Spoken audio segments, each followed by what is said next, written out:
이 공산당, 특히 시진핑이 주도하는 경제정책의 트렌드 자체가 그동안에는 정부 중심으로 컨트롤하고 옥죄는 부분에 더 집중이 됐다고 한다면, 이제는 민간 쪽으로 무게의 중심축이 좀 옮겨지는 것 같다라는 부분에 초점을 맞추고 있다. 중국의 시장에 대해서도 긍정적인 시각이 형성이 된 것 같습니다. 그러면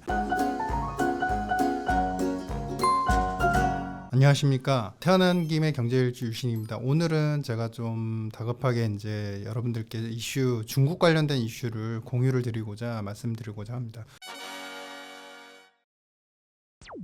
결론부터 말씀을 드리자면, 지금 중국에 대해서 사실 그동안 매크로도 안 좋은 상태고, 중국인들 자체의 중국 정부에 대한 신뢰성도 많이 저하되어 있었고, 그래서 금융시장과 투자자들 입장에서도 외국인들이 소위 말하는 이제 중국에 많은 테크 관련되는 펀드들이 있지 않았습니까? 성장성이나 그 밸류에이션으로 보면 싸다라고는 하지만 공산당의 정책, 시진핑의 정책에 대한 불확실성이 너무 크다라는 부분에서 굉장히 네거티브 반응들이 있었는데, 사실 시장이 좋아졌기 때문에 좋게 보는 것이 아니라 정책적인 측면에서 이제 반응이 좀 오는 것 같다. 그러니까 그동안에 이제 시진핑의 정책들을 보시면 여전히 부동산 레드라인을 고수를 하고 있고, 부채에 의한 양적 성장을 지양하겠다. 그래서 그런 성장을 하는 이제 건설사들 입장에서 상당히 어려운 환경이 지속이 되었습니다. 그래서 연달아서 후분양 제도를 시행하고 있는 중국의 주택 구매자들 입장에서는 주택에 계약금을 내고서 이 주택이 건설사가 어려워지니까 언제 지어질지도 모르는 불확실성에 놓여져 있었고,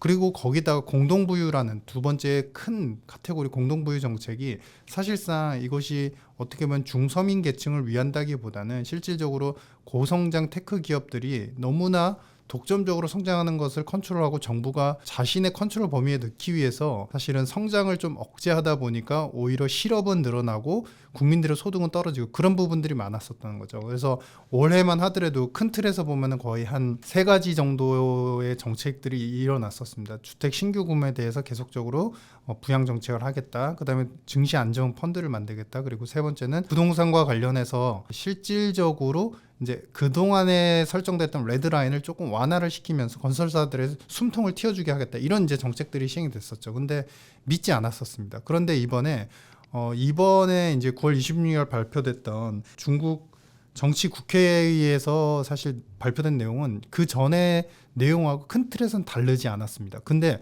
뭐가 그러면 좀 달랐을까 보시면, 재정 지출과 금리 인하를, 지준율 인하를 동시에 이제 설정을 하는 그런 정책에 대해서 조금 시장에 민감한 반응들이 오기 시작했다. 좀 긍정적인 반응이 오기 시작했다라는 것이고요.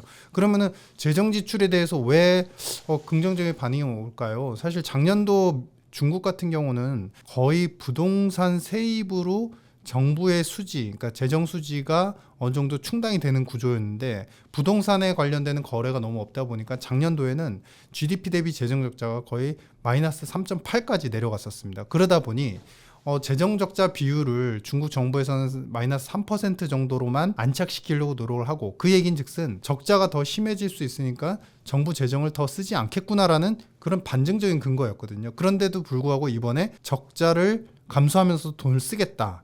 돈을 쓰는데 실질적으로 부양의 의지를, 사회보장기금이라든지 아니면 보험 이쪽에 대해서 부양의 의지를 높이고, 여기에 더불어서 가용 가능한 현금까지도 중저소득 계층들한테 어떤 요건만 달성이 된다면 보조금을 지급하겠다, 이렇게 직접적인 발언을 했어요. 그러니까 이야기는 뭐냐면, 굉장히 좀 힘들어져 있고 좀 성난 민심을 직접적으로 달래겠다, 돈을 투입하면서까지 현금을 진짜 공급하면서까지 달래겠다라는 의지로 읽혀졌습니다. 거기에 이제 추가적으로 이번에도 저번에 발표되었던 3가지 큰 틀에서의 신규 주택 구매에 대해서 계속적으로 부양을 하겠다라는 의지라든지, 아니면은 그 다음에 뭐 우리가 건설사들에 대해서 어느 정도 숨통을 트여주는 그런 정책들은 동일한 맥락이 있었고요. 다만 앞서 강조드린 것처럼 민심을 읽기 시작했다는 부분에서 좀 이 공산당, 특히 시진핑이 주도하는 경제정책의 어떤 트렌드 자체가 그동안에는 조금 정부 중심으로 컨트롤하고 옥죄는 부분에 더 집중이 됐다고 한다면, 이제는 민간 쪽으로 무게의 중심축이 좀 옮겨지는 것 같다라는 부분에 초점을 맞추고 있다. 그래서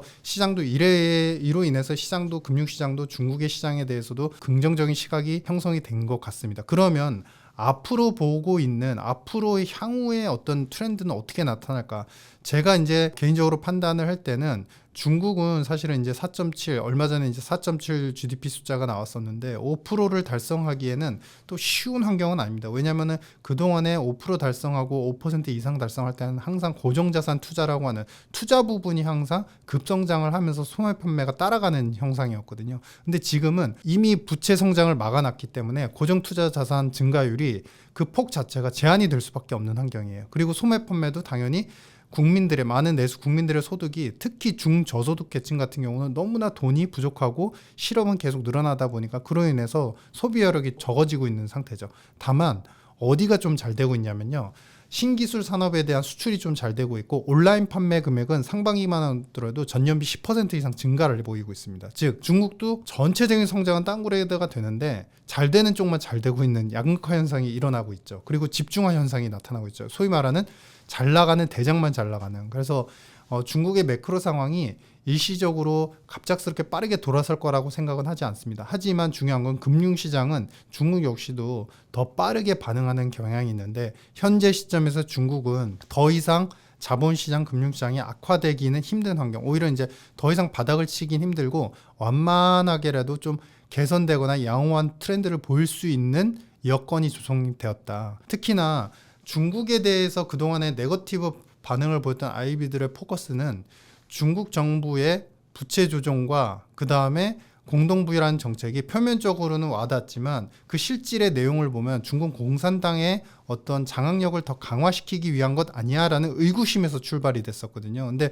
그런 의구심들이 이번 26일 발표된 대책으로 인해서 민간과 민심에 그리고 어떻게 보면 소득 여력이 작은 국민들에 대한 보조금에 대해서까지 지원을 생각할 정도로 시진핑의 정책이 조금 완화적으로 열리기 시작했다는 측면에서 자본시장은 완만한 개선 흐름이 이어지지 않을까 생각을 하면서 중국에 대해서 너무나 그동안에 이제 2, 3년간 네거티브 견해 그리고 부정적인 반응들이 있었기 때문에 회의론이 금방 긍정론으로 변하기 힘들 테지만 이제부터는 서서히 조금의 시각을 바꾸어서 유연한 사고로서 좀 바라보시는 게 좋지 않을까 이렇게 판단을 합니다. 이상 내용 마치고 다음에 또 다른 중요한 영상으로 말씀 올리도록 하겠습니다. 감사합니다.